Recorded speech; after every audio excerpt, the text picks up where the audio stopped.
Comme chaque soir, en préambule à nos débats, zoom sur un sujet d'actualité qui a retenu notre attention. Aujourd'hui, les annonces du directeur général de Renault. Nous allons créer de la valeur en France, a-t-il affirmé. Une création de valeur qui pourra représenter 8 milliards d'euros par an, grâce notamment à son pôle de production de voitures électriques dans le Nord, le plus grand d'Europe selon lui, mais aussi grâce à des activités de pointe pour les véhicules à hydrogène. Cet objectif, Thierry Herbretot, vous semble-t-il trop ambitieux, alors que je le disais en préambule, le groupe a perdu ce même montant de 8 milliards d'euros en 2020. Alors, je voudrais dire d'abord que c'est très bien d'avoir de l'ambition aujourd'hui, dans une période un peu compliquée, morose, et afficher une ambition comme celle-là, c'est toujours rafraîchissant. Maintenant, ce qui est encore mieux, c'est d'accompagner la transition écologique. Parce que je pense que c'est la mise en place d'un pôle électrique et hydrogène, j'ai bien compris. Et ça, c'est tout à fait dans l'air du temps, non seulement l'air du temps, mais il faut que les grands groupes s'engagent, comme les entreprises. Maintenant, est-ce que Renault peut y arriver ? J'ai pas d'avis dessus. Simplement, il va y avoir besoin de grandes transformations, puisqu'on sait que Renault est en difficulté aujourd'hui. Mais afficher cette ambition-là, je pense que ça donne beaucoup d'espoir pour le secteur. Et surtout, ça permet de reconnaître qu'en France, on a aussi beaucoup de compétences, parce que c'est des domaines qui demandent énormément de compétences d'ingénieurs, et j'ai cru comprendre qu'il y avait une alliance entre sociétés françaises pour créer ce pôle. Et ça, je pense que c'est très positif.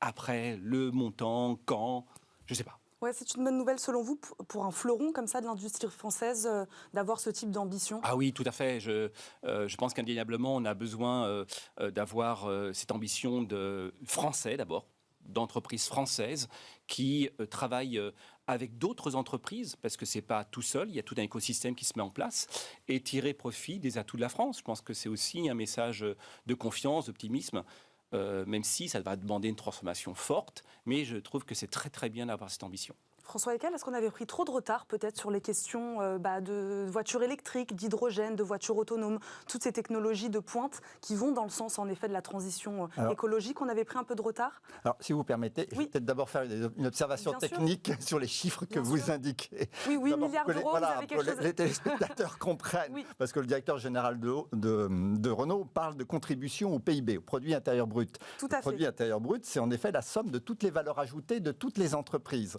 Donc, Renault contribue aujourd'hui, comme toujours, au produit intérieur brut, comme toutes les entreprises, comme vous déjà.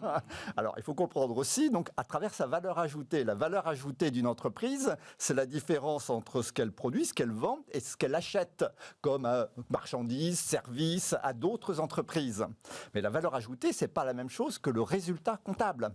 Quand vous comparez les 8 milliards de valeur ajoutée de Renault à 8 milliards de pertes, les 8 milliards de pertes, c'est la perte comptable. Et entre la valeur ajoutée et le bénéfice ou la perte comptable, il y a par exemple les dépenses de personnel. Il y a les impôts, il y a l'amortissement des immobilisations, il y a les frais financiers, etc. Donc il y a des tas de choses. Donc les 2,8 milliards ne sont pas directement comparables. Et donc pour apprécier l'ambition de Renault, il faudrait savoir quelle a été sa valeur ajoutée, disons avant la crise, en 2019. Je ne sais pas si c'était 8 milliards ou 7 milliards ou 9 milliards. Donc cet objectif d'ailleurs de 8 milliards s'accompagne aujourd'hui de 2 milliards d'économies.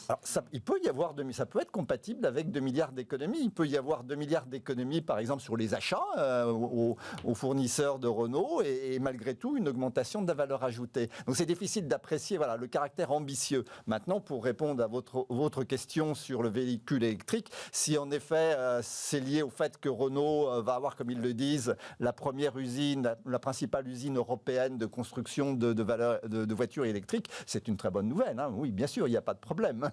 Thierry Herbretot, sommes-nous en train de vivre une révolution industrielle dans le monde de l'automobile ? Oui, absolument. Et cette révolution industrielle, d'abord, l'automobile a connu beaucoup de révolutions industrielles. C'est une industrie qui, pour ça, se transforme en permanence. Qui évolue en permanence. En permanence, et ce sont des cycles longs. En plus. Mais moi, je trouve que dans cette annonce, à nouveau, quels que soient les éléments chiffrés, je suis moins expert pour le juger, je pense que ça montre aussi qu'il y a une vraie ambition française. Et qu'il y a beaucoup de débats aujourd'hui entre le Made in France, la production en France, le relocaliser, et de renforcer l'industrie française. Là, il y a un choix d'un domaine à valeur ajoutée. Et je pense que c'est bien. Nous-mêmes, chez Peter Surgical, on est un peu concernés par ce sujet, même beaucoup, puisqu'on est un TI industriel, et on fait des choix là où la France a des atouts, et des atouts pérenne et durable. Et ça, je pense que c'est le message aussi qui est passé avec tout un écosystème qui va se créer. Donc, quels sont les atouts de Renault, justement, selon vous, ou en tout cas de l'automobile en France? Alors, sur quoi on a quelque chose à jouer? Clairement, l'ingénierie. Enfin, il y a une vraie compétence d'ingénierie en France, reconnue. Et ça, c'est indéniable. On voit des sociétés, Renault, Peugeot, Citroën, qui sont des sociétés qui innovent. Alors après, il y a aussi, à côté de l'innovation, le financement de l'innovation et la capacité à le réaliser par rapport à les concurrents. Parce que l'électrique et l'hydrogène, il n'y a pas que Renault qui le dit. Il y a beaucoup de sociétés qui le disent dans le monde. Donc, quelle va être la capacité ça, Renault parle de rajouter de la valeur ajoutée en France. Oui. Je pense qu'on parle aussi de concurrencer les grands Américains ou les grands Chinois. Forcément. Ou les grands Allemands. Ou les grands Allemands. Les Allemands sont très très forts. Il y aura plusieurs choix. Il y a le choix d'être plus compétitif sur certaines productions qui ne sont pas forcément en France, parce que c'est déjà le cas. Et il y a certainement aussi la capacité à mobiliser en France des compétences qui sont là à forte valeur ajoutée. Et moi, je suis plutôt d'accord là-dessus. Il faut un débat qu'on discerne. On a tendance à dire tout made in France. On ne peut pas. Il faut choisir ses combats. Et c'est là l'annonce qui a été faite. Et je suis plutôt supportif d'une annonce comme celle-là parce que ça mobilise les compétences françaises au niveau européen. Parce que je pense qu'on doit parler du niveau européen aussi dans un sujet qui est majeur. Majeur pour la numérisation, majeur pour la croissance de la société, majeur pour la formation des équipes. On est plus dans la concurrence européenne, selon vous, concurrence mondiale? C'est une concurrence mondiale. Y a pas, dans le domaine de l'automobile, la concurrence, elle est mondiale. Elle est aussi avec les Américains, les Chinois, les Japonais, etc. Et les alliances qui se font sont internationales. Renault est associé maintenant à Fiat, à Chrysler, un Peugeot, STMI Electronics, et à Nissan. Et Nissan, j'allais oublier. Voilà, donc ce sont des alliances. Non, pardon. Ah oui, je confonds. Non, Peugeot avec Peugeot et Fiat et Chrysler et Renault avec Nissan. Donc c'est international. Que manque-t-il en France, selon vous, pour vraiment développer la voiture électrique et débloquer ce développement de la voiture électrique, François Eckel? Je pense qu'on a les compétences. Les obstacles, ils sont assez connus. C'est le fait que le principal composant des voitures électriques, c'est les batteries. C'est là où va se retrouver la plus grande part de valeur ajoutée. Et les batteries, elles ne sont pas fabriquées en Europe pour le moment. Elles sont surtout fabriquées en Chine et dans les pays d'Asie. Donc il y a des projets gouvernementaux franco-allemands un espèce d'Airbus des batteries, comme on dit parfois. Donc, mais pour le moment, ce ne sont que des projets. Donc j'espère que ça va marcher, mais c'est pas gagné d'avance. Il y a un autre composant très important maintenant dans toutes les voitures, qu'elles soient électriques ou pas, c'est les composants électroniques. Et là encore, on en parle aussi dans les médias ces derniers temps. Parce qu'on parle de pénurie. On parle de pénurie, en effet, de composants de puces électroniques qui sont encore fabriqués en Asie, en Chine, à Taïwan, etc. Donc il y a peut-être une carte à jouer sur la dépendance chinoise là-dessus. Est-ce qu'on va être capable, en effet, de récupérer cette partie de la valeur ajoutée d'une voiture? Il faut l'espérer, mais c'est pas gagné. Un mot, Thierry Herbreteau, je ne sais pas si vous avez envie de réagir là-dessus, sur cette dépendance chinoise. Oui, alors la dépendance en général. Là, on parle de la dépendance dans le domaine automobile. Alors, il y a toute la question de la souveraineté aujourd'hui. Et on est bien placé dans le domaine médical pour le savoir et militer pour.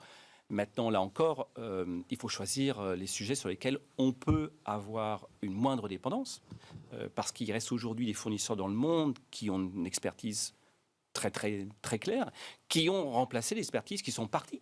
Donc, ça ne se passera pas du jour au lendemain, mais je pense qu'aujourd'hui, ce que nous a appris la pandémie, en tout cas au niveau des entreprises, c'est qu'il fallait limiter les risques. On a connu tout d'un coup un risque majeur d'approvisionnement, de transport et autres. Donc, on ne peut pas repartir en se disant, c'est comme avant, on va être dépendant des autres. Ça, oui, c'est un vrai sujet. C'est un sujet long, puisque souvent, un fournisseur, non seulement c'est la qualité, mais c'est l'enregistrement, la réglementation. Donc, c'est des choix très, très lourds, très longs. C'est du long terme. Donc là, il faut être encouragé à long terme pour le faire. Mais c'est un vrai sujet, vrai sujet. Et je parlerais plutôt d'une dépendance et d'un marché européen, parce que c'est plus compliqué si on raisonne français.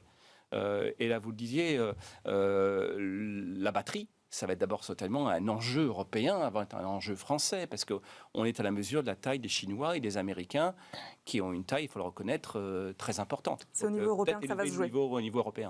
Merci à tous les deux. Vous restez bien sûr avec nous. On passe tout de suite à notre premier débat. On parle de l'explosion des dettes publiques.